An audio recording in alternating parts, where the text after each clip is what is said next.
இப்ப வேட்பாளர் அறிவிப்புக்கு அப்புறமா, தொகுதி பங்கீடுலாம் முடிஞ்சதுக்கு அப்புறம், இந்த எலக்ஷன் நெருங்க, இந்த வளர்ந்த மீடியா சேனல்ஸ்லாம் என்ன பண்றாங்க, அ பழைய குடி கதவ தொடிங்கிற கதையா, ஆட்டோமேட்டிக்கா இப்ப ஸ்டார்ட்டிங்ல விஜய் வந்து கட்சி ஆரம்பிச்சப்ப, விஜய பத்தி பெருமையா பேசி, அவருக்கு அவ்ளோ கூட்டம் வருது. அவருடைய கூட்டம் ஒரு பக்கம் வந்து இத வச்சு டிபேட் பண்றது, இந்த மீடியா சேனல்ஸ் அவர வந்து ஃபோக்கஸ் பண்றது, அவர் வெளில வந்தா போனா வீடியோ ஹைலைட் பண்ணி காமிக்கிறது.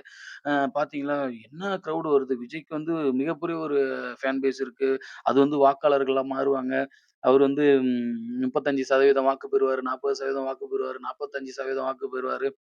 திராவிட கழகங்கள பின்னாடி தள்ளி, அ ஆட்சி அமைக்கிற அளவுக்கு விஜய்க்கு வந்து ஒரு மிகப்பெரிய பலன் இருக்கு. அப்படி இப்படின்னு மீடியா சேனல்ஸ் அப்படியே டே பை டே எலக்ஷன் நெருங்க அப்படியே குறைச்சுக்கிட்டே வராங்க.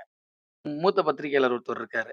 அவரு வந்து பார்த்தீங்கன்னா, நான் யாரையும் சார்ந்தவன் இல்லை. நான் வந்து பொதுவாக கருத்து கணிப்பு சொல்லக்கூடியவன். நான் வந்து பொதுவாக எனக்கு சப்ஸ்கிரைப் பண்ண அந்த 2,000,000 சப்ஸ்கிரைபர்களுக்கு தெரியும். அப்படி இப்படின்னு கதையெல்லாம் விடுவாரு. ஆனா, அவரு போய் அந்த மேல ஆளக்கூடிய கட்சிக்கு சிங்குன்னு ஒரு அடி அடிச்சுக்கிட்டே இருக்காரு எப்ப பார்த்தாலும். அவர விட்டுருங்க. ஆனா, இந்த மீடியா சேனல்ஸ் என்ன பண்ட்டாங்க, அப்படியே நாம் தமிழர் சீமான் அண்ணன வந்து அவங்களோட மீட்டிங்ஸ், அவங்கள பத்திய கருத்துக்கள அப்பப்ப ஷார்ட்ஸ், வீடியோஸ் அவங்க குடுக்குற அந்த அரசியல் நிகழ்வுகளையும் வீடியோவா போடுறாங்க. தாவேக்காவுடைய நிகழ்வுகளையும் போடுறாங்க. எல்லா நிகழ்வுகளையும் கலந்து கட்டி போடுற மாரி போட்டுட்டு, அப்படியே ஒரு கிராஜுவலா நமக்கே தெரியாம மக்களுக்கு இடையில ஒரு பொய்யான ஒரு தகவல வந்து பரப்புறாங்க. என்ன அப்படின்னா,